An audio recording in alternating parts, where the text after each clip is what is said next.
Hi எல்லோருக்கும் weight loss சீரிஸில் அடுத்து நம்ம பார்க்க போகிறது ரொம்ப சிம்பிளாக பண்ணக்கூடிய ஒரு high protein salad with spicy creamy sauce.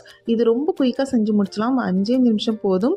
அதே மாதிரி டேஸ்ட் வந்து சும்மா வேறு லெவலில் இருக்கும். வெயிட் லாஸ்க்கு கண்டிப்பாக ஹெல்ப் பண்ணும். ஸோ மஸ்ட் ட்ரைன்னு சொல்லுவேன். ஃபஸ்ட் இது பண்ணுறதுக்கு ஒரு மிக்சர் ஜாரில் 2 டேபிள் ஸ்பூன் தயிர், ஒரு அரை தக்காளி கட் பண்ணி சேர்த்துக்கிறேன். அடுத்து ஒரு 3 வால்நட், 4 முந்திரி பருப்பு, ஒரு காஷ்மீரி மிளகாவை நல்லா வந்து சுடித்தண்ணில் ஒரு 10 நிமிஷம் ஊற போட்டு அதை எடுத்து வச்சுருக்கேன். அதையும் சேர்த்துக்கலாம். கொஞ்சம் மிளகுத்தூள், உப்பு சேர்த்து நல்லா க்ரீமியாக அரைச்சிட்டோம் அப்படின்னா நம்மளோட க்ரீமி சாஸ் வந்து ரெடி ஆயிரும். அதை தனியாக எடுத்து வச்சுக்கலாம். அவ்வளோதான். அடுத்து பிளேட்டிங் ஸ்டார்ட் பண்ணிட வேண்டியதான். ஒரு பிளேட்டில் ஒரு அரை கப் அளவு வெள்ளை சுண்டல் வேக வச்சு வச்சுருக்கேன். அடுத்து ஸ்லைஸ் பண்ண வெள்ளரிக்காய், ஸ்லைஸ் பண்ண கேரட் சேர்த்துட்டு குட்டி குட்டியாக கட் பண்ண சின்ன வெங்காயம், ஒரு 3 வெங்காயம் நான் சின்னதாக நறுக்கி சேர்த்துருக்கேன். அடுத்து நறுக்கின மல்லியில் சேர்த்துட்டு நம்ம ரெடி பண்ணி வச்சுருக்க சாஸை வந்து நல்லா மேலே ஊற்றி நல்லா மிக்ஸ் பண்ணிட்டோம் அப்படின்னா நம்ம டேஸ்டான ஒரு ஹை ப்ரோட்டீன் சாலட் வந்து நமக்கு ரெடி ஆயிரும்.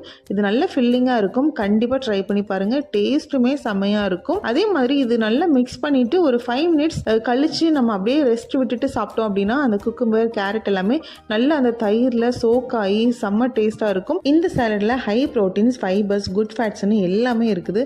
ஸோ கண்டிப்பாக ட்ரை பண்ணி பாருங்கள். செம்ம டேஸ்ட்டாக இருக்கும். வெயிட் லாஸ்க்கும் ஹெல்ப் பண்ணும். ஸோ மஸ்ட் ட்ரைன்னு சொல்லுவேன். வீடியோ பிடிச்சிருந்தா லைக் பண்ணுங்கள். தேங்க்யூ.